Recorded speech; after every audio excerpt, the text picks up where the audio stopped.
యేసుక్రీస్తు నామములో మరొకసారి అందరూ కూడా ప్రత్యేకమైన వందనాలు తెలియజేసుకుంటూ ఉన్నాను. మనం శనివారం పూట ఒక వాక్యాన్ని ధ్యానిస్తూ ఉన్నాం. చెప్తారా? శనివారం పూట రోమాపత్రిక 8వ అధ్యాయం.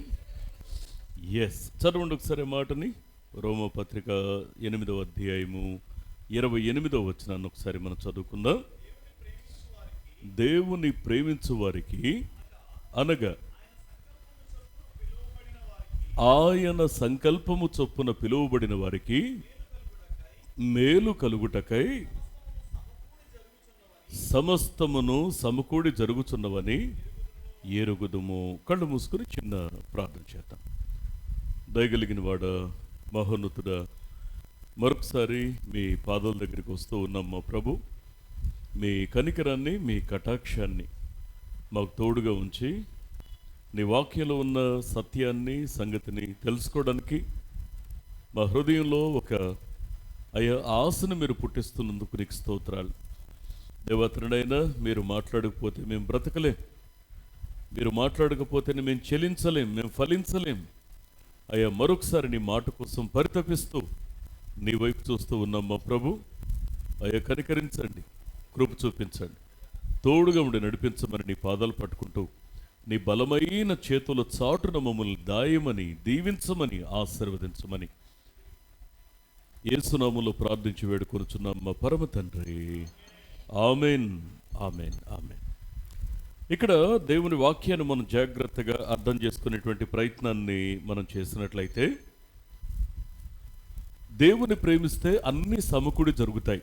ఇది ఈ రోమపత్రిక 8వ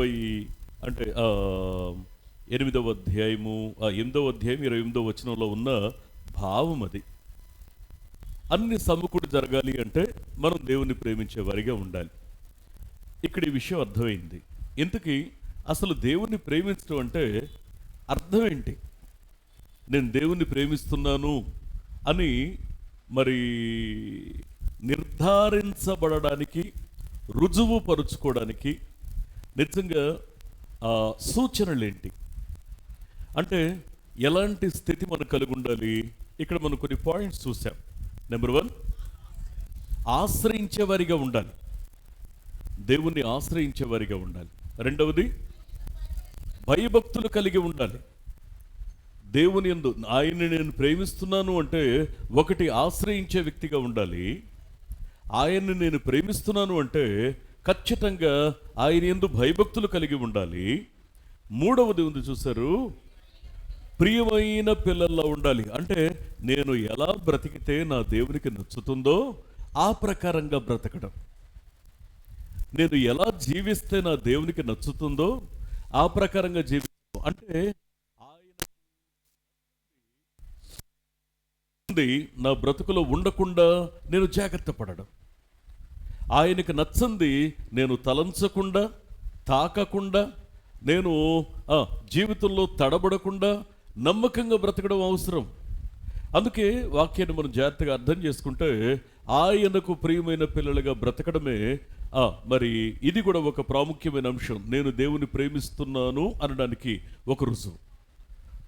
నాలుగవది, సహవాసం కలిగి ఉండడం. చూసారా, ఇవన్నీ ఎన్ని చేసినా కూడాను దేవునితో సహవాసం కలిగి ఉండడం. దేవునితో సహవాసము అంటే 3 ప్రాణప్రదమైన విషయాలు చెప్పుకున్నాం. ఒకటి ప్రార్థన, రెండవది వాక్యము, మూడవది సహవాసము, సంఘముతో సహవాసము. అంటే దేవునితో సహవాసం చేయడం అంటే ఈ 3 విషయాలు కూడా మన జీవితంలో ఉండి తీరాలి.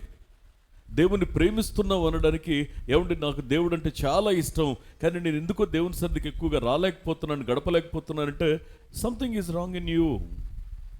నీలో ఏదో పొరపాటు ఉంది, ఏదో ఒక మిస్టేక్ ఉంది. నువ్వు కారణాలు చెప్పొద్దు, సంవత్సరాల తరబడి చెప్తానే ఉన్నావు.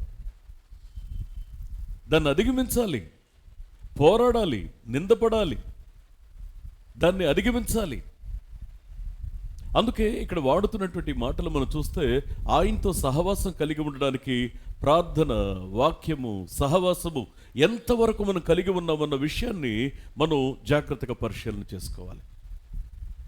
ఐదవదిగా ఇక్కడ ఏమి మాట్లాడాడంటే ప్రకటించేవారిగా ఉండాలి. నీ జీవితమే ఒక కరపత్రిక. సంచరించుచున్న క్రీస్తు పత్రికల నీ బ్రతుకుండాలి. నిన్ను చూస్తూ ఉన్నప్పుడు దేవుని కోసం బ్రతకాలనే ఆశ ఇతరుల గుండెల్లో కలగాలి. నీ నడత, నీ నడక, నీ మాట, నీ మనస్సు, నీ మార్పు ఇవన్నీ కూడాను నువ్వు క్రీస్తును ప్రేమిస్తున్నావు అని లోకానికి చెప్పగలగాలి. అందుకే దేవుని యొక్క వాక్యాన్ని మనం జాగ్రత్తగా అర్థం చేసుకునేటువంటి ప్రయత్నాన్ని మనం చేస్తే, నేను మళ్ళీ ఈ మాట మీ గమనానికి తీసుకొస్తున్నాను. ఛాలెంజింగ్గా మన జీవితాల ద్వారా క్రీస్తుని లోకానికి ప్రకటించగలుగుతున్నామా? సరే, దీని తర్వాత ఆరవది ఇంకొక విషయాన్ని మనం గమనించాం. ఆత్మ కలిగించే ఐక్యత, అంటే సమాధానమును కలిగి ఉండడం. అంటే నేను మనుషులతోనూ సమాధానంగా ఉండాలి, మహోన్నతుడైన దేవునితోనూ సమాధానంగా ఉండాలి. నేను దేవునితో మాత్రమే సమాధానంగా ఉంటాను, మనుషుల విషయం నాకు అవసరం లేదు అంటే నువ్వు దేవుణ్ణి కలిగి ఉన్నావని. అందుకే యోహాన్ అంటాడు, ఎక్కడో కనబడని దేవుణ్ణి ప్రేమిస్తున్నానని చెప్పి కనబడే సహోదరుణ్ణి నువ్వు ప్రేమించకపోతే అది అబద్ధం అవుతుంది కదా అని అంటాడు. అందుకే ఇక్కడ వాక్యం చెప్తున్న మాట ఏంటి అంటే, ఖచ్చితంగా మనం దేవుని యొక్క సన్నిధిలో సమాధానకరమైన ఆ బంధాన్ని కలిగి ఉండాలి. అందుకే సమాధానము అనే ఆ అంశం ఉంది చూశారు, దాన్ని దేంతో ముడిపెట్టాడంటే పరిశుద్ధతతో ముడిపెట్టాడు. సమాధానకరంగా ఉండడం అనేది పరిశుద్ధతతో ముడిపెట్టబడిన అంశం. మర్చిపోవద్దు ఆ విషయాన్ని. ఫైన్. ఇప్పుడు ఏడవ విషయం, దేవుణ్ణి ప్రేమించడం అంటే అర్థం ఏంటి అన్న విషయాన్ని జాగ్రత్తగా అర్థం చేసుకునేటువంటి ప్రయత్నాన్ని మనం చేస్తే, ఏడవ విషయం ఏంటి అనంటే గలతీ పత్రిక 3వ అధ్యాయము 29వ వచనాన్ని ఒకసారి మనం చదివినట్లయితే, మీరు క్రీస్తు సంబంధులైతే ఆ పక్షమందు అబ్రహాము యొక్క సంతానమయ్యుండి వాగ్దాన ప్రకారము వారసులై ఉన్నారు. ఆత్మ చెప్పుచున్న మాట చెవిగలవాడు వినుగాక. అంటే క్రీస్తును ప్రేమించడం అంటే ఏడవ విషయం ఏంటి అనంటే, ఖచ్చితంగా మీరు క్రీస్తు సంబంధులై ఉండాలి. క్రీస్తు రక్తం చేత కడగబడిన వారిగా, క్రీస్తు యొక్క ఆలోచనలకు అనుగుణంగా, ఆయన యొక్క ఉద్దేశాలకు తగినట్లుగా, ఆయన మనసుకు నచ్చినట్లుగా బ్రతికి చూయించడమే. అందుకే వాక్యం ఏం చెప్తా ఉందంటే, మనం క్రీస్తు సంబంధులుగా బ్రతకడం అంటే జీవితం అంతా కూడాను ఎప్పుడైతే క్రీస్తుని అంగీకరించామో, అంగీకరించిన తర్వాత మన జీవితాలు ఎలా ఉండాలని వాక్యం చెప్తా ఉందంటే, ఖచ్చితంగా ఇక్కడ వాడుతున్న అమూల్యమైన మాట, మీరు క్రీస్తు సంబంధుల వలె ఉండాలి. మీ మాట ఉందే అది వాక్యానుసారంగా, వాక్యపు ఎల్లలకు లోబడి, అంటే వాక్యానుసారంగా మాట్లాడడం అంటే ఇంట్లో మాట్లాడేటప్పుడు కూడా నేను ఆ ప్రకారంగా మిమ్మల్ని చూడవలనని అనుకొనుచున్నాను అంటే పేట్మని చంపకు పెట్టి కొడతారు ఇంట్లో. అది కాదు. నీ మాట దేవుని వాక్యానికి లోబడి ఉంది అంటే, నేను మాట చెప్తున్నాను, ఇంకా నువ్వు ఎదురు తిరగవు, ఇక నువ్వు కఠినంగా ప్రవర్తించవు, ఇక మొండిగా మాట్లాడవు, ఇక నచ్చింది చేయాలనుకో. దేవుని యొక్క వాక్యం ఏం చెప్తా ఉందంటే, ఇక మన జీవితాలు క్రీస్తుకు సంబంధించినవిగా ఉండడం అవసరం. క్రీస్తుకు సంబంధించినవి అంటే మనం ఏం చేసామంటే, సజీవ యాగంగా మనలను మనం దేవునికి సమర్పించేసుకున్నాం. అర్పించబడింది అది ఎవరి వశం? దేవుని వశమే. ఇక అది దేవుని యొక్క నియంత్రణలో ఉంటూ ఉన్నప్పుడు ఆయన తనకు నచ్చినట్లు దాన్ని వాడుకుంటూ ఉంటాడు. అంటే మన జీవితాన్ని, మన సమయాన్ని, మన యొక్క ఆలోచనలను, మన వనరులను ఆయన వాడుకుంటూ ఉంటాడు. దేవుని వాక్యాన్ని మనం జాగ్రత్తగా అర్థం చేసుకునేటువంటి ప్రయత్నాన్ని మనం చేస్తే క్రీస్తు సంబంధులముగా బ్రతికి చూపించడం. అందుకే ఇక్కడ ఒక మాట మీ గమనానికి తెస్తాను. రోమపత్రిక 12వ అధ్యాయము అక్కడున్న మొదటి 2 వచనాలు ఒకసారి మనం చూద్దాం. కాబట్టి సహోదరులారా, పరిశుద్ధమును దేవునికి అనుకూలమును అయిన సజీవ యాగంగా మీ శరీరములను ఆయనకు సమర్పించుకోండి. ఈ మాట అలాగే పట్టుకోండి. ఈ మాట అలాగే పట్టుకొని మీ శరీరాల్ని సజీవంగా దేవునికి సమర్పించండి అని ఇక్కడ మాట్లాడుతున్నాడు కదా. ఈ శరీరాన్ని గురించి ఇంకొక హెచ్చరిక చేశాడు రోమపత్రికలో పౌలు భక్తుడు. రోమపత్రిక 6వ అధ్యాయము 12వ వచనాన్ని ఒకసారి మనం చదివినట్లయితే, కాబట్టి శరీర దురాశలకు లోబడినట్లుగా చావునకు లోనైన మీ శరీరమందు పాపాన్ని ఏలనివ్వద్దు. ఆత్మ చెప్పుచున్న మాట చెవిగలవాడు వినుగాక. అయ్యా, శరీరం ఉందే, ఇది చాలా కీ రోల్ పోషిస్తుంది. మన యొక్క యాటిట్యూడ్, మన యొక్క అంబిషన్, మన యొక్క ఆలోచన సరళి, మన యొక్క ఇష్టాలు, అయిష్టతలు, ఇవన్నీ కూడాను ఎవరిని కలుగున్నాం అన్న విషయాన్ని బట్టబయలు చేస్తుంది. ఎవరిని కలిగి ఉన్నామో ఈ విషయం వెల్లడైపోతుంది. అందుకే దేవుని వాక్యాన్ని మనం జాగ్రత్తగా అర్థం చేసుకుంటే క్రీస్తు సంబంధులుగా బ్రతుకుతున్న ఈ జీవితాలు ఉన్నాయి చూశారు. అవి ఎట్లా ఉంటాయంటే, అక్కడ ఒక అద్భుతమైన మాట యోహాను భలే మాట్లాడతాడండి. పౌలు భక్తుడేమో ఆయన మాట్లాడే మాటలు వాడిగా, వేడిగా, సూటిగా తగులుతాయి. ఇక్కడ యోహాను సున్నితంగానే మాట్లాడతాడు, కానీ ఆ సున్నితంగా మాట్లాడేటప్పుడు కూడా అది హార్ట్ టచింగ్ వర్డ్ అవుతుంది. అది మనస్సాక్షిని తట్టి లేపుతుంది. ఏమంటాడు? మొదటి యోహాను పత్రిక 3వ అధ్యాయము అక్కడ మొదట 9వ వచనాన్ని చదవండి. దేవుని మూలముగా పుట్టిన ప్రతివానిలో ఆయన బీజము నిలుస్తుంది. ఇప్పుడు క్రీస్తుకు సజీవ యాగంగా సమర్పించుకున్నాం కదా. క్రీస్తుకు సమర్పించుకున్న తర్వాత ఈ శరీరం మీతో పాటు మీరు వెళ్ళిన చోటకల్లా వస్తుందా, లేకపోతే బలిపీఠం దగ్గర ఆగిపోతుందా? మనతో పాటే వస్తుంది కదా. అయితే ఇప్పుడు ఆయన నియంత్రణలో ఎలా ఉంటుంది అనంటే జాగ్రత్తగా అర్థం చేసుకోవాలి. క్రీస్తును గూర్చినటువంటి ఆ యొక్క హెచ్చరిక, ఆ యొక్క నన్ను నియంత్రించేటువంటి వాక్యము నాలో అది నాటబడుతుంది. అందుకే దేవుని మూలముగా పుట్టిన వానిలో ఆయన బీజము అంటే విత్తనము. దేవుని మూలంగా పుట్టిన వారిలో అంటే రక్షించబడిన బిడ్డలలో ఏముంటుందట? దేవుని యొక్క బీజము అంటే వాక్యం అనే విత్తనం ఉంటుంది. గమనించాలి. ఇప్పుడు వాక్యం అనే విత్తనం నాలో ఉంటే ఇప్పుడు ఎలాంటి ఆ ఫలం వస్తుంది? వాక్యానుసారమైన ఫలమే వస్తుంది. అందుకే పౌలు భక్తుడు అంటాడు, పేతురు అంటాడు, మీరు క్షయబీజము నుండి పుట్టినవారు కాదు, మీరు అక్షయ బీజము నుంచి పుట్టారు. ఇప్పుడు పాడవని, నశించని ఆ జీవం కలిగిన వాక్యం నీ గుండెల్లో నాటుబడింది. రక్షించబడిన బిడ్డలారా, యవనస్తులు కానివ్వండి, పెద్దవారు కానివ్వండి, బోధించేవారు కానివ్వండి, బోధ వినేవారు కానివ్వండి, ఇంక్లూడింగ్ మీ, నాతో సహా.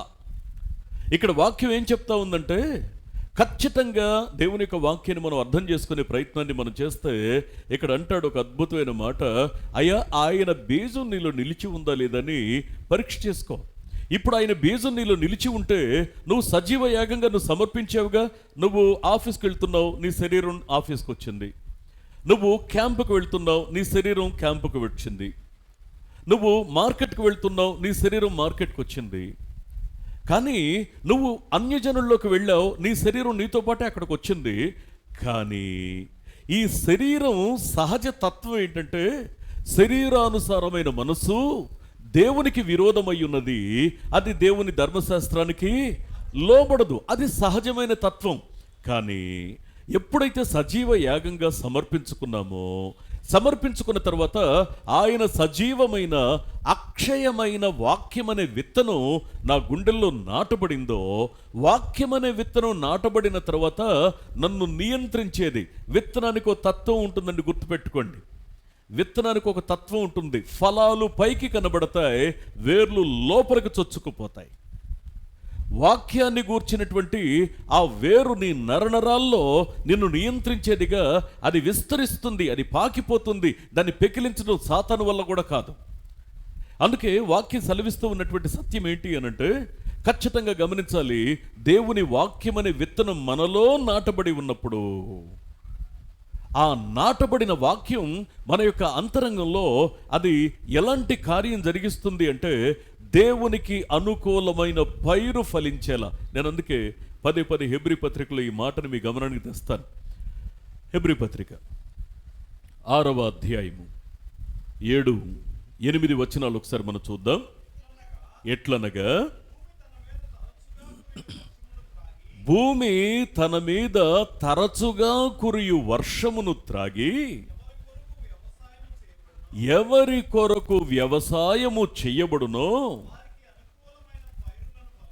వారికి అనుకూలమైన పైరులను ఫలించుచు దేవుని ఆశీర్వచనము పొందును. అయితే ముండ్ల తుప్పలను గచ్చతీగలను దాని మీద పెరిగినట్లయితే అది పనికిరానిదని విసర్జింపబడి శాపము పొందదగును, తుదకు అది కాల్చివేయబడును. ఆత్మ చెప్పుచున్న మాట చెవిగలవాడు వినుగాక. గమనించాలి ఈ మాటని. వాక్యం ఏం చెప్తా ఉందంటే, ఇక్కడ వాక్యం సెలవిస్తున్న సత్యం ఏంటి అంటే, అయ్యా మనం చేయాల్సిన పని ఏంటంటే, రక్షించబడిన జీవితంలో నేను దేవుణ్ణి ప్రేమించే వ్యక్తిగా ఉండాలి అనంటే ఖచ్చితంగా నేను క్రీస్తు సంబంధిగా బ్రతకాలి. నేను క్రీస్తు సంబంధిగా బ్రతకడం అంటే సజీవ యాగంగా నా శరీరాన్ని దేవునికి సమర్పించాలి. క్రీస్తుకు సమర్పించబడిన ఈ శరీరంలో ఆయన సజీవమైన అక్షయమైన వాక్యమనే విత్తనం నాలో నాటబడుతుంది. నాటబడ్డప్పుడు ఈ యొక్క శరీరం ఆ యొక్క సహజ తత్వానికి భిన్నంగా ఇప్పుడు తరచూ కురుస్తున్న వర్షాన్ని త్రాగిన కారణం చేత అనుకూలమైన పైరు ఫలించడానికి తాపత్రయం కలిగి ఉంటాను. దేవునికి అనుకూలంగా బ్రతకాలి, దేవునికి నచ్చినట్లు బ్రతకాలి, దేవుని చిత్త ప్రకారం బ్రతకాలి, దేవుని మనసును తృప్తిపరిచేలా బ్రతకాలి. జీవితంలో కష్టం ఉండొచ్చు, శ్రమ ఉండొచ్చు, బాధ ఉండొచ్చు, అప్పు ఉండొచ్చు, అనారోగ్యం ఉండొచ్చు. ఇవన్నీ చిన్న విషయాలు. అట్ ద సేమ్ టైం ఇవన్నీ కూడా తాత్కాలికమైన విషయాలు. కానీ దేవుని యొక్క వాక్యం సెలవిస్తున్న సత్యం ఏంటి అంటే, ఒక విశ్వాసకి, రక్షించబడిన ఒక బిడ్డకు ఒక ఛాలెంజింగ్ ఇష్యూ ఏంటి అంటే, క్రీస్తు యొక్క సజీవమైన వాక్యం అనే విత్తనం నీ గుండెల్లో నాటబడిన తర్వాత నిరంతరం నీ ఆలోచన, నీ మనస్సు, నీ మనస్సాక్షి దేవుని కొరకు బ్రతకాలని, దేవుని కొరకు ఫలించాలని, దేవుని ఉద్దేశానికి అనువుగా జీవించాలని తాపత్రయం కలిగి ఉండడం, తపిస్తూ బ్రతకడం. కొన్నిసార్లు ఎప్పుడైనా ఆలోచనలు కొంచెం కాస్త మొండికేస్తూ ఉన్నాయి, మనసు మారం చేస్తూ ఉంది, కాస్త ఆలోచనలు నన్ను పక్కకు మళ్ళిస్తూ ఉన్నాయి, కొద్దిగా నా మనసు లొంగడం లేదు. కొన్నిసార్లు నా ఆలోచన నా హృదయంలో కాస్త అలజడి రేపుతుంది. ఏదో చూడాలని, ఏదో చేయాలని, ఏదో మాట్లాడాలని ఈ భావన కలిగిస్తూ ఉన్నప్పుడు నేను చేయాల్సిన పని, మనం చేయాల్సిన పని ఏంటో తెలుసా అండి? ఆ రోజు అవకాశం ఉంటే మీ పనులన్నిటిని కూడా ప్రక్కన పడేసి ఉపవాసం ఉండి ఆ దేవుని ముఖకాంతిని చూడడానికి ఒక్కసారి ప్రయత్నించాలి. ఆ ముఖకాంతిలో మన వాస్తవ రహస్య స్థితి మనకు కనబడుతుంది. కనబడిన వాస్తవ పరిస్థితిని దేవుని యొక్క పాదాల దగ్గర ఒప్పుకోవడం, వాటిని కడుగుకోవడం, ఇది మనం చేస్తాం. అందుకే దేవుని యొక్క వాక్యాన్ని మనం జాగ్రత్తగా అర్థం చేసుకునేటువంటి ప్రయత్నాన్ని మనం చేస్తే, అయ్యా శరీరం దాని యొక్క సహజ తత్వం పాపాన్ని కోరే తత్వం అని చూసాం.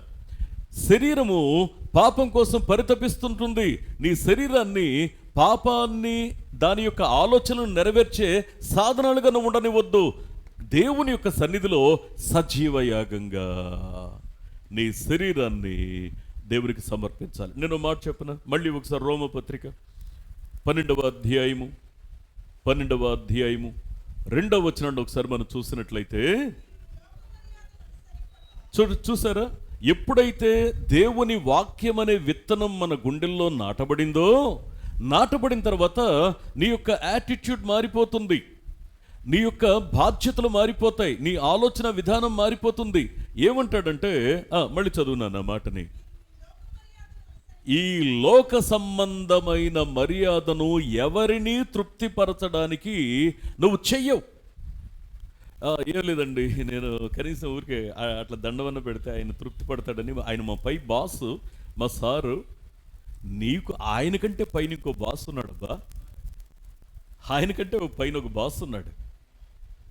మహా అయితే ఏంటి, నీ మీద కొంచెం కష్టం పెట్టుకుంటాడు, ఏం పర్వాలేదు. ఒక చిన్న మెమో ఇస్తాడు, ఏం పర్వాలేదు. నీ బెనిఫిట్స్ కట్ చేస్తాడు, ఏం పర్వాలేదు. అసలైన బెనిఫిట్ అంతా నేను దాచుకుంటుంది అక్కడ కదా, అసలైన ప్రాఫిట్ అంతా నేను దాచుకుంటుంది అక్కడ కదా. నా ధనం ఎక్కడుంటుందో నా మనస్సు అక్కడ ఉంటుంది. అప్పుడు నేను లోకంలో ఎవరిని తృప్తిపరచడానికి ఆత్మీయ జీవితంలో నేను రాజీ పడను. అందుకు ఇక్కడ వాడిన మాట ఏంటంటే, మీరు క్రీస్తు సంబంధులైతే మీకు అర్థమైపోద్ది. మీరు క్రీస్తు సంబంధులుగా బ్రతుకుతుంటే ఎలా జీవించాలో మీకు తెలిసిపోతుంది. ఎట్టి పరిస్థితుల్లో మీరు రాజీ పడి బ్రతకవద్దు.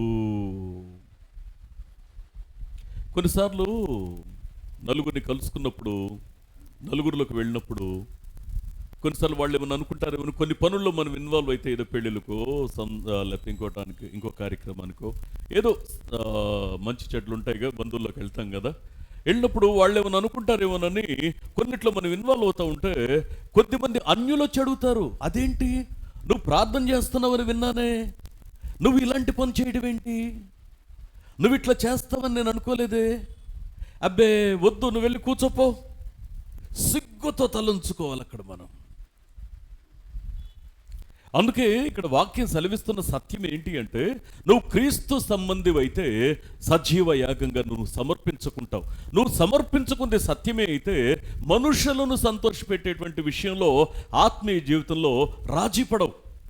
చదవండి 2వ వచనాన్ని మళ్ళీ ఒకసారి. మీరు ఈ లోక మర్యాదను అనుసరింపక ఉత్తమమును అనుకూలమును సంపూర్ణమును అయ్యున్న దేవుని చిత్తమేదో పరీక్షించి తెలుసుకొనున్నట్లు మీ మనస్సు మారి నూతన మగుట వలన రూపాంతరము చెందండి. గట్టిగా చప్పట్లు కొడుతూ దేవుని మహింపరుద్దాం ఒకసారి.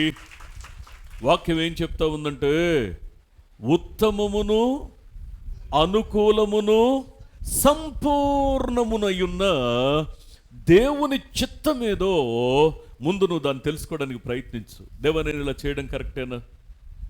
నేను అందుకే ఒక మాట ఎప్పుడు మీతో చెప్తూ ఉంటాను, దేవుని కోసం మీరు ఏదైనా త్యాగం చేస్తున్నారు అంటే దాని అర్థం ఏంటంటే, దానికోసం ఏదో అంతకంటే 10 రెట్లు మీకు వచ్చేస్తుందని ఆ మూడ్లో మిమ్మల్ని పెంచడానికి నాకు ఇష్టం లేదు. నాకు మీరు దేవుని కోసం త్యాగం చెయ్యగలిగే మనస్సు, అవకాశం మీకు వస్తే ఖచ్చితంగా ఆ పరలోకమందు నీ ప్రతిఫలం మాత్రం అది అత్యధికమవుతుంది. ఇది మాత్రం వాస్తవం.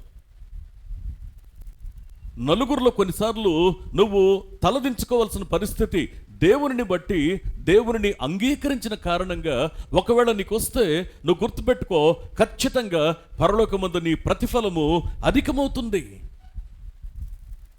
అందుకే ఇక్కడ ఏమంటాడంటే, ఖచ్చితంగా ఉత్తమము అనుకూలము సంపూర్ణమయ్యున్న దేవుని యొక్క చిత్తమేదో పరీక్షించి దానిని తెలుసుకోండి.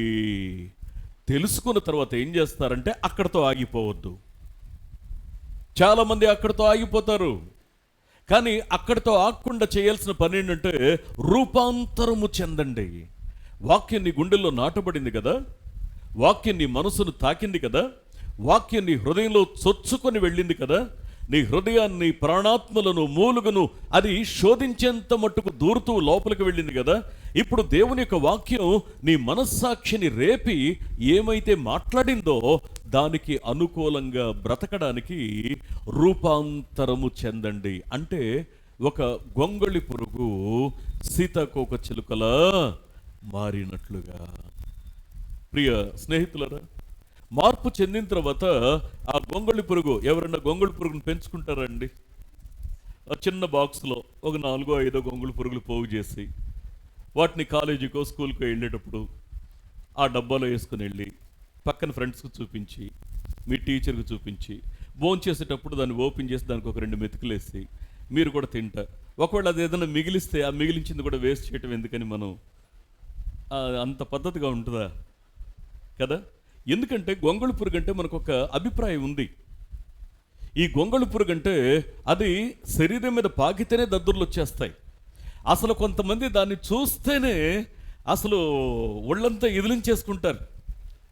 అయితే ఇక్కడ గమనించాల్సింది ఏంటి అంటే దాని యొక్క ఆ స్థితి దేనికి సూచన అంటే మన యొక్క పాత తత్వానికి, పాత జీవితానికి అది సూచనగా ఉంది. అవును, గొంగళి పురుగుల్లో బ్రతికాం, అసహ్యం కలిగించేలా బ్రతికాం, దేవుని మనసు నొప్పించేలా బ్రతికాం, దేవుని వాక్యానికి విరుద్ధంగా బ్రతికాం. ఇప్పుడు దేవుని వాక్యం నీ గుండెల్లో నాటబడిన తర్వాత ఇప్పుడు మనం ఎలా బ్రతుకుతామంటే, ఎలా బ్రతకాలంటే క్రీస్తు సంబంధుల వలె బ్రతకాలి. అంటే దాని అర్థం ఏంటి అంటే ఖచ్చితంగా క్రీస్తు సంబంధుల్లో బ్రతకడం అంటే మనం రూపాంతరపు అనుభవం. గొంగళి పురుగు ఏం చేస్తుంటే, నేను దగ్గరికి వెళ్ళి స్నేహం చేద్దామన్న అందరూ దూరం అయిపోతున్నారే, ఏంటి బ్రతుకు అని అది కొంతకాలం ఏం చేస్తుంటే, వద్దు, ఈ లోకం వద్దు, ఈ ఆహారం వద్దు, ఈ పరిస్థితులు వద్దు, ఏమొద్దు అని ఓ చోటకి వెళ్ళి చిన్న గూడు కట్టేసుకొని ఆ గూట్లో ఉండిపోద్ది. ఇక ప్రపంచం కూడా దాని గురించి మర్చిపోద్ది. మర్చిపోయిన తర్వాత కొద్ది రోజులకి అక్కడుండి ఏడ్చి ఏడ్చి ఏడ్చి ఏడ్చి ఏడ్చి, దేవా ఏంటి నా పరిస్థితి, అయ్యా ఎందుకు నా జీవితంలో అందరూ అసహించుకునే స్థితిలో నేను బ్రతుకుతున్నాను, ఏడ్చి ఏడ్చి ఏడ్చి ఏడ్చి ఆ తర్వాత దాని యొక్క ఈ క్రమంలో దేవుడు మాట్లాడడం లేదు, దేవుడు నన్ను పలకరించడం లేదు, దేవుడు కనీసం జవాబు ఇవ్వడం లేదు అని ఆ యొక్క గొంగళి పురుగు తనలో తాను అనుకుంటూ ఉన్నప్పుడు ఆశ్చర్యకరంగా దేవుడు చేసినటువంటి ఒక కార్యం ఏంటి అంటే, దానికి తెలియకుండానే ఆ శరీరం మీద రోత కలిగించే రోమాలన్నీ, వెంట్రుకలన్నీ ఊడిపోయి ఆ శరీరంలో ఒక ఆశీర్వాదకరమైన మార్పు కలిగి ఆ శరీరంలో నుంచి ఒక 2 కలర్ఫుల్ రెక్కలు మొలచి దాన్ని ఇప్పటి వరకు ప్రాకుతూ మాత్రమే వెళ్ళగలిగే స్థితి నుంచి అది స్వేచ్ఛగా ఎగరగలిగేటువంటి సత్తువ దానికి అనుగ్రహించబడి, దేవుడు నువ్వు కన్నీరు కార్చి ప్రార్థిస్తున్నప్పుడు పాత జీవితాన్ని బట్టి, రోత జీవితాన్ని బట్టి నువ్వు కార్చిన కన్నీరు వృధా కాలేదనేది ఎప్పుడు తెలుస్తుందో తెలుసా? ఆ గూడు చించుకొని నువ్వు బయటకు వచ్చిన తర్వాత, ఆ గూట్లో నుంచి బయటకు వచ్చాక నీ యొక్క ఆ క్రొత్త జీవితాన్ని చూసి నువ్వే ఆశ్చర్యపోతావు. ఇక ఎప్పటికీ చచ్చిపోతే ఆ సీతాకోక చిలుకలో చచ్చిపోతుంది, కానీ ఆ గొంగళి పురుగుల మళ్ళీ తన యొక్క జీవితంలో ఎప్పుడు కూడా ఆ యొక్క ఐడెంటిటీ అది దాని జీవితం మీద కనబడదు. అందుకే మీరు క్రీస్తు సంబంధులుగా దేవుని ప్రేమిస్తున్నారా? దేవుని ప్రేమించాలనుకుంటున్నారా? అలా అయితే ఇప్పటిదాకా 6 అనుభవాలు చెప్పుకున్నాం. 7వ అనుభవం ఏంటంటే క్రీస్తు సంబంధులుగా బ్రతకడం. క్రీస్తు సంబంధులుగా బ్రతకడం అంటే ఈ ప్రక్రియ ఎంత సున్నితంగా స్టార్ట్ అవుతుందంటే, క్రీస్తు సంబంధులంగా బ్రతకడం అనేటువంటి ప్రక్రియ ఎక్కడో ఉన్న మన జీవితాలు క్రీస్తుతో అంటుకట్టబడడం అనేటువంటి ఆ అంశంతో ఎలా ముడిపడతాయంటే, నేను ఒక మాట మనకు బాగా పరిచయమైన వాక్యాన్ని మీ గమనానికి తెస్తాను. యోహాను సువార్త 1వ అధ్యాయము 12వ వచనాన్ని ఒకసారి మనం చూస్తే చూడండి. తన్ను ఎందరూ అంగీకరించారో వారికందరికీ, అనగా తన నామమునందు విశ్వాసం ఉంచిన వారికి దేవుని పిల్లలగుటకు ఆయన అధికారమును అనుగ్రహించెను. ఆత్మ చెప్పుచున్న మాట చెవిగలవాడు వినుడుగాక. పదే పదే వింటూ ఉంటాం మనం ఈ వచనాన్ని. దీంట్లో 3 ప్రధానమైన భాగాలు ఉన్నాయి.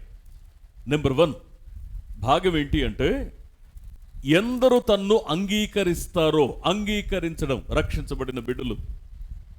మరి దేవుని సన్నిధిలో గతంలో 3 రోజులు ప్రార్థన చేసుకున్నారు. మళ్ళీ ఈ రోజంతా దేవుని సన్నిధిలో మ్యాక్సిమం మరి తృప్తికరంగా దేవుని సన్నిధిలో ప్రార్థన చేసుకున్నారు. మరి పరిస్థితుల్లో వాక్యం ఏం చెప్తా ఉందంటే, దేవునిని అంగీకరించడం. రెండవ అనుభవం విశ్వసించడం. నా జీవితంలో నన్ను విమోచించింది, నన్ను కడిగింది, నన్ను కన్నది, కొన్నది క్రీస్తే అని విశ్వసించడం. నిత్యత్వాన్ని, నిత్య నరకాగ్నిని తప్పించి నిత్యత్వాన్ని ఇవ్వగలిగింది ఈయనే అని విశ్వసించడం. ఎప్పుడైతే ఆయనను అంగీకరించి గుండెల్లో విశ్వసించి ఈ 2 అనుభవాలు మనం చేస్తామో, పొందుకుంటామో, దేవుని యొక్క పిల్లలు అవ్వడానికి అధికారమునిస్తూ ఉన్నాడు. మీకు విషయం తెలుసా అండి? దేవుని యొక్క సన్నిధిలో అధికారమును పొందితే, దేవుని యొక్క సన్నిధిలో అధికారం పొందిన నిన్ను అపవాది ముట్టడానికి కూడా భయపడతాడు. కారణం ఏంటి అంటే, దేవుడు అధికారం ఇచ్చిన తర్వాత ఇక్కడ ఒక ప్రాముఖ్యమైన పని జరుగుతూ ఉంటుంది. ఒక ప్రాముఖ్యమైన పని జరుగుతూ ఉంటుంది. ఏంటి ఆ పని అంటే, ఇక్కడ మొదటి యోహాను పత్రిక 5వ అధ్యాయము 18వ వచనాన్ని ఒకసారి మనం చూసినట్లయితే, దేవుని మూలముగా పుట్టి ఉన్నవాడు ఎవడును పాపము చెయ్యడని ఎరుగుదుము, దేవుని మూలముగా పుట్టినవాడు తనను భద్రము చేసుకొనును గనుక దుష్టుడు వానిని ముట్టడు. అంటే ఇక్కడ మనం అర్థం చేసుకోవాల్సిన విషయం ఏంటి అంటే, ఎప్పుడైతే యేసుక్రీస్తుని అంగీకరించామో, ఎప్పుడైతే యేసుక్రీస్తునందు విశ్వాసం ఉంచామో, అప్పుడు దేవుని యొక్క అధికారాన్ని పొందుకుంటాం. దేవుని అధికారాన్ని పొందిన తర్వాత అపవాది నిన్ను ముట్టడానికి భయపడతాడు. కారణం ఏంటి అంటే, దేవునికి నీ జీవితాన్ని అర్పించిన తర్వాత నీ జీవితంలో ఎలాంటి యాటిట్యూడ్ ఉంటుందంటే, మనలను మనం భద్రం చేసుకునే ప్రయత్నంలో ఉంటాం నిరంతరం. నేను ఎక్కువగా కోపపడుతున్నానా, దాన్ని చంపుకుంటాను. ఎక్కువగా నా కనులకు నియంత్రణ లేకుండా అయిపోతా ఉందా, నా కంటిని నేను నియంత్రించుకుంటాను. మనసులో ఆలోచనలు రేగుతున్నాయా, మనసును దేవుని యొక్క సన్నిధిలో ఉపవాసం ఉండి ఆ మనస్సును అణుచుకుంటాను. శరీరం ఒకవేళ కట్టు తప్పుతుందా, ఉపవాసం ఉండి దానిని నలుగగొట్టుకొని దేవుని యొక్క సన్నిధిలో నేను క్రీస్తుకు సమర్పించబడిన వ్యక్తిని. గమనించాలి, రక్షించబడిన జీవితం అంటే అర్థం ఏంటంటే, సజీవ యాగంగా బ్రతికుండగానే దేవుని చేతులకు మనలను మనం అప్పగించుకోవడం. వెళ్ళి ఆ పనులు ఈ పనులు చేసుకుంటూ వస్తాం. మీకు విషయం తెలుసా, ఇళ్లలో ఎక్కువగా విలేజెస్లో, ఇప్పుడు మామూలుగా అన్ని ఇళ్లలో కూడా చేస్తారనుకోండి, తల్లులు ఉదయం పూట పని చేసుకోవాలంటే కాస్త పాకడం తెలిసిన పిల్లల్ని కంట్రోల్ చేయటం కుదరదు. అందరిళ్లలో వాళ్ళని ఎత్తుకోవడానికి సపరేట్గా ఒకళ్ళు ఉండరు. ఏం చేస్తారంటే, ఒక కాటన్ చీర తీసుకొని, మెత్తగా ఉండే ఒక చీర తీసుకొని మంచం కోడికి ఒకవైపు కట్టి, ఇంకొక వైపు ఆ పిల్లోడికో కాలుకి కడతారు. కాస్త విడదీసుకోలేనంతగా, మరీ బిగుతుగా లేకుండా, ఊడిపోకుండా కాలు కడతారు. కట్టి ఏం చేస్తారంటే, ఒక రేంజ్ సెట్ చేస్తారు. వాళ్ళు అక్కడ దాకా వెళ్ళి అక్కడే బంధించినట్టు ఉండకూడదు కాబట్టి ఎక్కడికి వెళ్ళాలో అక్కడ దాకా వెళ్ళటం, మళ్ళీ ఎక్కడికి రావాలి, వెనక్కి వస్తే కట్టిన దగ్గరికే రావాలి.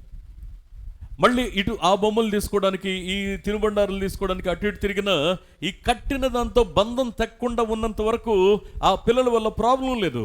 దేవుడు ఏం చేస్తాడంటే, అయ్యా సజీవ యాగంగా సమర్పించుకున్నావుగా, ఇప్పుడు నీకు నాకు మధ్య బంధం ఉండడానికి సజీవమైన వాక్యం అనే విత్తనాన్ని నీ గుండెల్లో నాటడం జరుగుతుంది. నాటబడిన తరువాత నువ్వేం చేస్తావంటే ఎక్కడ తిరిగినా సరే ఈ బంధం మాత్రం కంటిన్యూ అవుతుంది. దాన్ని మీరవు, మించవు, దాన్ని తెంచుకోవు. నేను ఒక మాట మీకు గమనానికి తీసుకొస్తానండి. యోహాను భక్తుడు మాట్లాడుతున్న మాట ఏంటంటే, మొదటి యోహాను పత్రికలో 3వ అధ్యాయము 10వ వచనాన్ని కూడా ఒకసారి మనం చూసినట్లయితే, దీనిని బట్టి దేవుని పిల్లలెవరో అపవాది పిల్లలెవరో తేటపడుతుంది. ఆత్మ చెప్పుచున్న మాట చెవిగలవాడు వినుగాక. అంటే దేవుని యొక్క వాక్యం చేత నియంత్రించబడే మనస్సు, దేవుని వాక్యం చేత కట్టడి చేయబడే మనసు. అంటే దాని అర్థం ఏంటంటే, వాక్యం వింటూ ఉన్నప్పుడు మరి ఆ మాటలు మన గుండెల్లో నాటుకుంటాయి, నాటబడతాయి, నాటబడాలి. ఆ మాటలు మనల్ని నియంత్రిస్తాయి, ఆ మాటలు మనల్ని హెచ్చరిస్తాయి, ఆ మాటలు మనల్ని ఆత్మీయంగా మేల్కొల్పుతాయి. అందుకే దేవుని యొక్క సన్నిధిలో ఈ అనుభవాలన్నీ కూడా ఏం చేస్తాయంటే, నాకు ఒక పరిధిని సెట్ చేస్తాయి. నేను ఆ పరిధిని మించను. ఆ పరిధిని మించని కారణంగా నేను క్రీస్తు సంబంధిగా బ్రతకడానికి అవకాశం ఉంటుంది. నేను క్రీస్తు సంబంధిగా బ్రతకడానికి అర్హత ఏంటి అంటే, ఇక్కడ ఒక చక్కని మాటని మీ గమనానికి నేను తీసుకొస్తాను. యోహాను సువార్త 8వ అధ్యాయము 34వ వచనాన్ని ఒక్కసారి మనం చూసినట్లయితే, అందుకు యేసు, పాపము చేయు ప్రతివాడును పాపమునకు దాసుడని నీతో నిశ్చయముగా చెప్పుచున్నాను. అంటే మన యొక్క గతం ఏంటి అంటే, పాపం చేసే పరిస్థితి, పాపం చేసిన దుస్థితి, దురవస్థ. అయితే ఈ పాపం చేసిన స్థితి నుంచి ఒకసారి మన జీవితాన్ని కనుక మనం పరిశీలిస్తే, పాపం చేసే ప్రతివాడు కూడా ఖచ్చితంగా పాపానికి దాసునిగా, అంటే బానిసగా ఉన్నాడు అన్న విషయాన్ని ఇక్కడ గమనిస్తున్నాం. మరి క్రీస్తుకు సమర్పించుకునేంత యోగ్యత ఎలా వచ్చింది మనకి? పాపానికి బానిసలుగా ఉన్న మన జీవితాల్లో క్రీస్తుకు సాక్షులుగా ఎట్లా బ్రతకగలిగాం అంటే, మరి మొదటి యోహాను పత్రిక 1వ అధ్యాయము 9వ వచనాన్ని ఒకసారి మనం చూసినట్లయితే, మన పాపములను మనము ఒప్పుకొనిన ఎడల ఆయన నమ్మదగిన వాడును నీతిమంతుడును గనుక ఆయన మన పాపములను క్షమించి సమస్త దుర్నీతి నుండి మనలను పవిత్రులనుగా చేయను. గట్టిగా చప్పట్లు కొడుతూ దేవుని మహిమపరుద్దాం ఒకసారి. సమస్త దుర్నీతి నుంచి, ఏదైనా 1-2 విషయాలు కాదు, సమస్త దుర్నీతి నుంచి మనల్ని విమోచించి మనలను పవిత్రులనుగా చేయును. ఇప్పుడు గమనించాలి. స్టెప్ 1 మనం పాపులుగా ఉన్నాం. స్టెప్ 2 పశ్చాత్తాపడ్డాం. స్టెప్ 3 ఏంటో తెలుసా అండి? పరిశుద్ధ గ్రంథాన్ని మనం జాగ్రత్తగా అర్థం చేసుకుంటే, గలతీ పత్రిక 4వ అధ్యాయము 7వ వచనాన్ని ఒకసారి చదివి సహాయం చేయండి. కాబట్టి నీవిక దాసుడవు కావు, కుమారుడవే. నచ్చితే ఒకసారి, నమ్మితే గట్టిగా చప్పట్లు కొడుతూ దేవుని మహిమపరుద్దాం ఒకసారి. దేవుని యొక్క వాక్యం సెలవిస్తున్న సత్యం ఏంటి అంటే, నువ్వు నమ్మితే ఈ సత్యం నిన్ను కుమారునిగా చేస్తుంది. ఒకప్పుడు మనం దాసులుగా బ్రతికాం, పాపానికి మనం బానిసలుగా బ్రతికాం. ఎప్పుడైతే పశ్చాత్తాపడడం అనే ప్రక్రియ జరిగిందో, నువ్వు పశ్చాత్తాపడితే పరలోకాన్ని విడిచిపెట్టి వచ్చేసాడు ఆయన. మన యొక్క కన్నీటిని తుడవడానికి ఆయన పరిశుద్ధమైన ప్రతి ఆఖరి రక్తపు బొట్టు వరకు కూడా ఆయన చిందించాడు. మనలను దాసత్వం నుంచి విడిపించడానికి, తన యొక్క కుమారులుగా స్వీకరించడానికి ఆయన చేసిన పని ఏంటి అంటే తన నిండు ప్రాణాన్ని ఆయన దారబోసాడు. అందుకే దేవుని యొక్క వాక్యం సెలవిస్తున్నటువంటి సత్యం ఏంటి అంటే, ఇక మీదట ఆయన్ని ప్రేమిస్తున్నాం అని మనం చెప్పాలి అంటే చెప్పగలగడానికి ఒకే ఒక్క ఆధిక్యత ఏంటో తెలుసా? పశ్చాత్తాపపడడం మాత్రమే. ఆయన సన్నిధిలో నేను క్షమించబడాలి అంటే, నేను దాసునిగా దాసురాలిగా ఉన్న స్థితి నుంచి కుమారునిగా కుమార్తెగా నేను అంగీకరించబడడానికి ఒక ఆధిక్యత ఏంటి అంటే పశ్చాత్తాపపడడమే. అందుకే దేవుని యొక్క వాక్యం సెలవిస్తున్న సత్యం ఏంటి అంటే, అయ్యా దేవుణ్ణి ప్రేమించే వారిగా మీరు ఉండాలి అని అనుకుంటే నేను ఖచ్చితంగా చేయాల్సింది ఏంటి అంటే, ఇక్కడ 7 విషయాలు మనం నేర్చుకున్నాం. నెంబర్ 1, ఆశ్రయించాలి. రెండవది, భయభక్తులు కలిగి ఉండాలి. మూడవది, ప్రియమైన పిల్లల్లా బ్రతకాలి. నాలుగవది, సహవాసం కలిగి ఉండాలి. ఐదవది, ప్రకటించేవారిగా ఉండాలి, సంచరించుచున్న క్రీస్తు పత్రికల్లో బ్రతకాలి. ఆరవది, సమాధానము కలిగి ఉండాలి. ఏడవది, క్రీస్తు సంబంధులుగా బ్రతకాలి.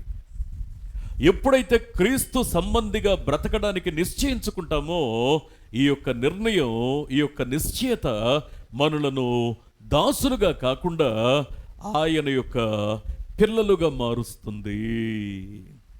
అందుకే ఈ రాత్రి నేను ఒక మాట మీ గమనానికి తెస్తా ఉన్నాను. నువ్వు పశ్చాత్తాపడ్డావు, నువ్వు కన్నీరు కార్చావు, దేవుని దగ్గర ఒక ఒప్పందం చేసుకున్నావు. మళ్ళీ ఈ మాట రిపీట్ చేస్తూ ఉన్నాం మనం. క్షమించు అని దేవుని సన్నిధిలో మనస్ఫూర్తిగా హృదయం అంతటితో అడిగితే దాన్ని దేవుడు క్షమిస్తాడా, క్షమించడా? క్షమించిన తర్వాత పాపం ఇంకా ఉనికిలో ఉంటుందా? అది కొట్టివేయబడింది, కడిగివేయబడింది, తుడిచివేయబడింది, సముద్రపు అగాధంలో అది విసిరివేయబడింది. ఆ తర్వాత పాపాన్ని దేవుడు జ్ఞాపకం చేసుకోడు. అంటే దాని అర్థం ఏంటంటే, వారి యందు వారి దోషముల విషయంలో నేను దయ కలిగి నేను ఇక వారి పాపములను ఎన్నడూ జ్ఞాపకం చేసుకోనని హెబ్రీ పత్రిక 8వ అధ్యాయం 12వ వచనంలో ఈ మాటని ఆయన చెప్పడాన్ని మనం చూస్తాం. నేనే నా చిత్తానుసారముగా నీ దోషములన్నీ కూడా నేను తుడిచివేశాను. నా చిత్తానుసారంగా, నా ఇష్ట ప్రకారంగా, నాకు నచ్చిన మనసుతో నేను నీ దోషాల్ని తుడిచివేశాను. ప్రియ స్నేహితులారా, దేనికోసం అంటే ఆ యొక్క బానిసత్వం నుంచి మనం విడిపించబడి, ఆ దాస్యత్వం నుంచి విడిపించబడి దేవుని యొక్క సన్నిధిలో ఆయన పిల్లలుగా మనం బ్రతకడం. ఒకసారి అందరూ కలిసి ఒక మాట ఈ చదవండి. గలతీ పత్రిక 4వ అధ్యాయము 7వ వచనాన్ని ఒకసారి అందరూ కలిసి చదవండి. అందరూ తీయండి. గలతీ పత్రిక 4వ అధ్యాయము 7వ వచనాన్ని అందరం కలిసి చదువుదాం. ఎస్.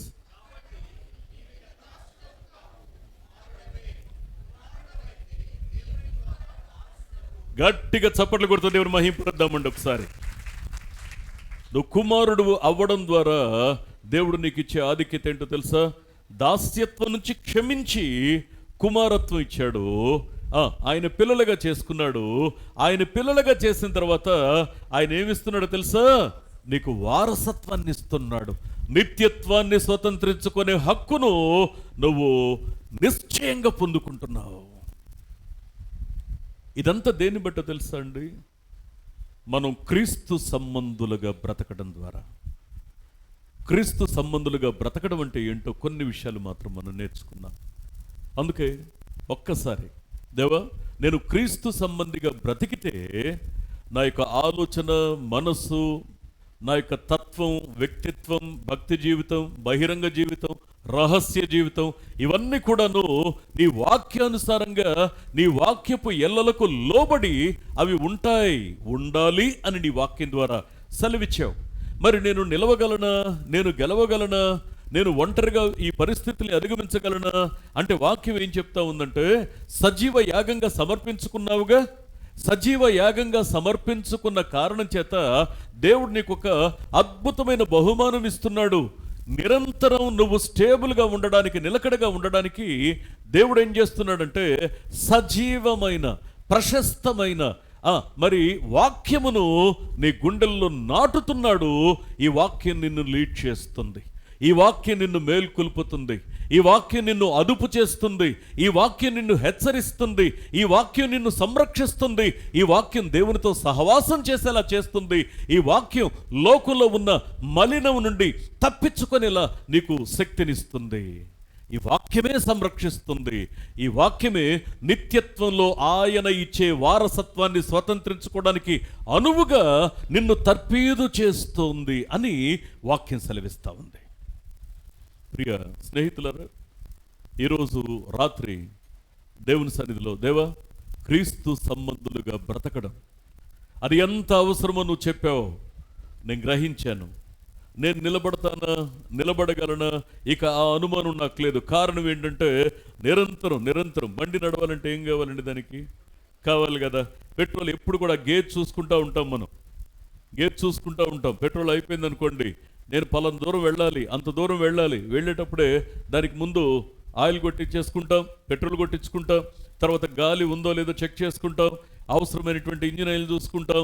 మరి ఇవన్నీ కూడా ఎలా పరీక్షించుకుంటామో ఆధ్యాత్మికమైనటువంటి ప్రయాణంలో ఎక్కడ ప్రయాణం మధ్యలో ఆగిపోకుండానట్లుగా నిరంతరం స్వపరీక్ష చేసుకోవడం. అందుకే అతడు తనను భద్రము చేసుకొనును గనుక దుష్టుడు వానిని ముట్టడు. ఇక నీతో నాకేం పనులే, కానీ నువ్వెప్పుడు ప్రార్థన చేస్తూ ఉంటావు, నువ్వెప్పుడు దేవునికి నమ్మకంగా ఉంటావు, నువ్వెప్పుడు కూడా దేవుని మీద ఆధారపడుతూ ఉంటావు.